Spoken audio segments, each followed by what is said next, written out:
Hi everyone, welcome to our YouTube channel keep it simple. आज के video में हम बात करेंगे एचडीएफसी बैंक और एचडीएफसी लिमिटेड की, जिनका की मर्जर अनाउंस किया गया था 4 अप्रैल को, जिसके बाद इनका शेयर बहुत तेजी से भागा था। लेकिन उसके बाद से इनके शेयर में लगातार गिरावट देखी जा रही है। तो आज के वीडियो में हम डिस्कस करेंगे कि भाई इन दोनों कंपनीज के शेयर गिर क्यों रहे हैं। और आगे बढ़ने से पहले अगर आपने अभी तक चैनल को सब्सक्राइब नहीं किया तो प्लीज सब्सक्राइब करके हमें मोटिवेट कीजिए। तो सबसे पहले अगर हम आज की डिस्कशन को समराइज करें, तो एचडीएफसी बैंक और एचडीएफसी लिमिटेड आप देख सकते हैं कि 4 अप्रैल को इसके मर्जर की अनाउंसमेंट हुई थी, जिसके बाद दोनों ही कंपनीज के शेयर बहुत ही तेजी से भागे थे। लेकिन उसके बाद दोनों ही कंपनीज में देखा गया है कि इनके शेयर गिरे हैं। और मर्जर की अनाउंसमेंट से पहले जो इनकी स्टार्टिंग पॉइंट था, वहां से भी नीचे आ चुके हैं। तो हम डिस्कस करेंगे कि भाई इनके शेयर में गिरावट क्यों आ रही है। और अगर हम इससे पहले ये बात करें कि भाई दोनों कंपनीज के शेयर गिर क्यों रहे हैं, हम एक नजर मारेंगे कि भाई ये मर्जर आखिरकार किया क्यों जा रहा है। तो उसके पीछे का जो सबसे बड़ा कारण है वो एचडीएफसी के चेयरमैन दीपक पारेख जी ने बताया है कि जो आरबीआई रेगुलेशंस डिफिकल्ट कर रहा है नॉन बैंकिंग फाइनेंशियल कॉर्पोरेशंस के लिए, वो एक बड़ा रीजन है इस मर्जर के पीछे। अगर आप इस टॉपिक को ज्यादा डिटेल में समझना चाहते हैं तो आप मेरे चैनल पे ये वीडियो अवेलेबल है, जहां पर मैंने बताया है कि आरबीआई ने जो एनबीएफसीज के लिए नया पीसीए फ्रेमवर्क इंट्रोड्यूस करने वाले हैं 1 अक्टूबर 2022 से, उससे एनबीएफसीज के लिए डिफिकल्टीज कैसे बढ़ने वाली हैं, आप इसको देख सकते हैं। तो एनबीएफसीज के लिए जो नए रेगुलेशन आने वाले हैं, उससे एक तो इनके लिए जो पैसा रेज करना है वो बहुत ज्यादा डिफिकल्ट होने वाला है।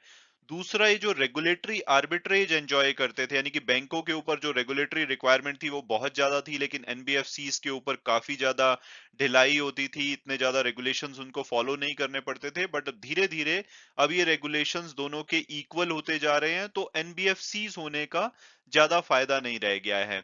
और एनबीएफसीज आपको पता होगा कि ना तो वो सेविंग अकाउंट खोल सकते हैं ना करंट अकाउंट खोल सकते हैं, तो उनकी कॉस्ट ऑफ फंड्स तो बैंकों से ज्यादा होती है। इससे पहले उनको रेगुलेटरी एडवांटेजेस मिलती थी, जिसकी वजह से वो एज एन एनबीएफसी ऑपरेट करना प्रेफर करते थे।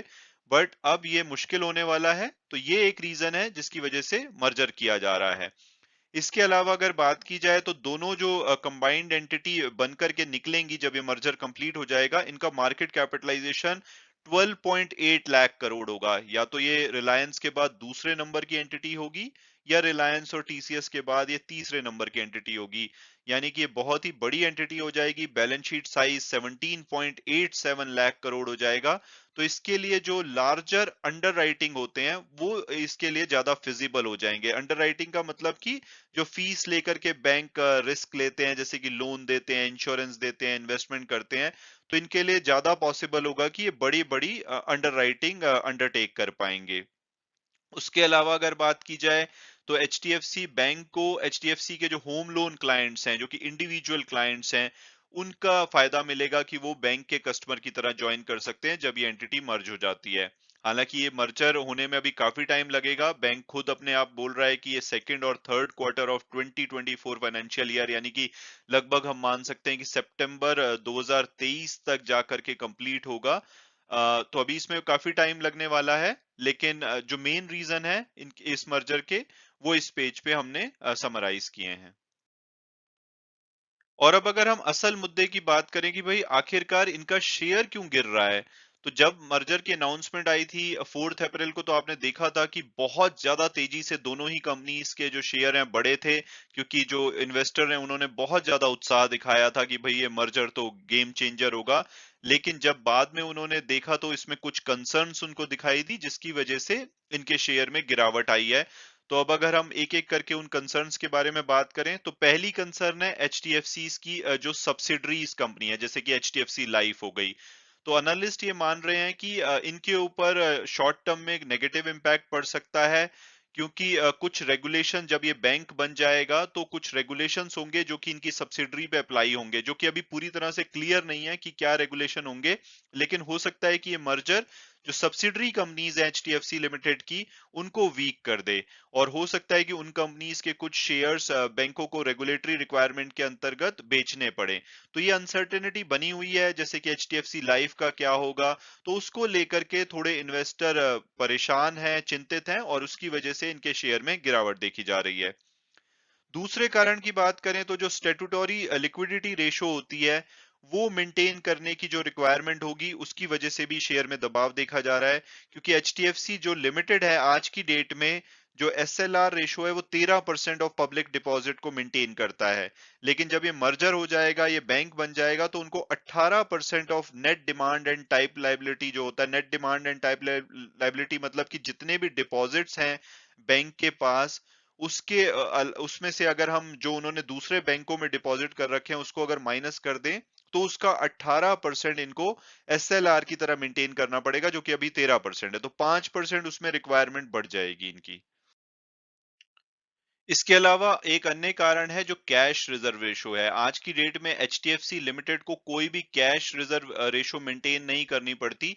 लेकिन जब एक बार ये कंपनीज का मर्जर हो जाता है तो उनको 4% की कैश रिजर्व रेशो मेंटेन करनी पड़ेगी, यानी कि निल से 4% की इसमें बढ़ोतरी होगी। और जो हायर मैंडेटरी रिजर्व रेशो है उसकी वजह से इनकी जो फंडिंग कॉस्ट है वो बढ़ जाएगी, जो कि एक नेगेटिव है।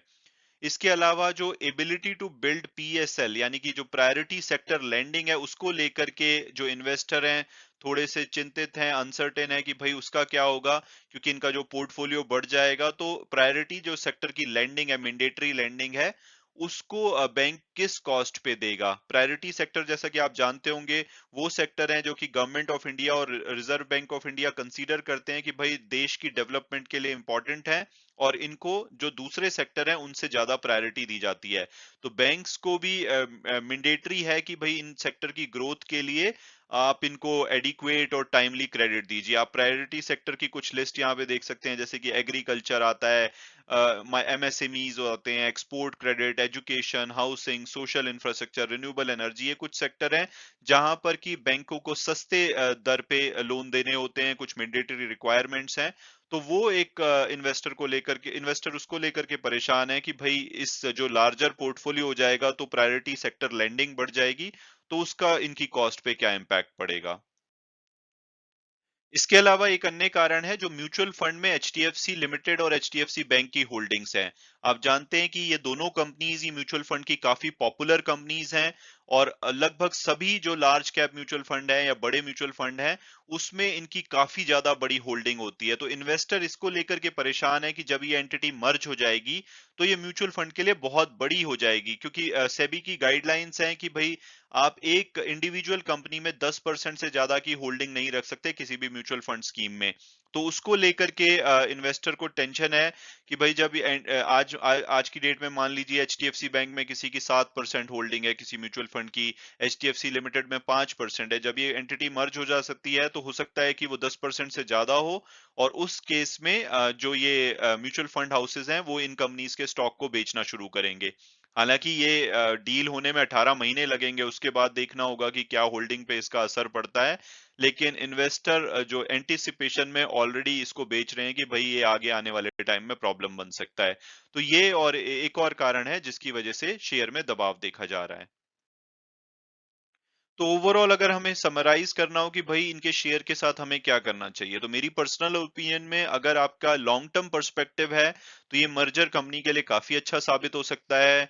जो ओवरऑल कॉस्ट है बैंक और एचडीएफसी लिमिटेड की दोनों कम हो सकती है। एक ही एरिया में आपने देखा होगा कि दोनों की ब्रांचेस होंगी जिसको कि मर्ज कर दिया जाएगा।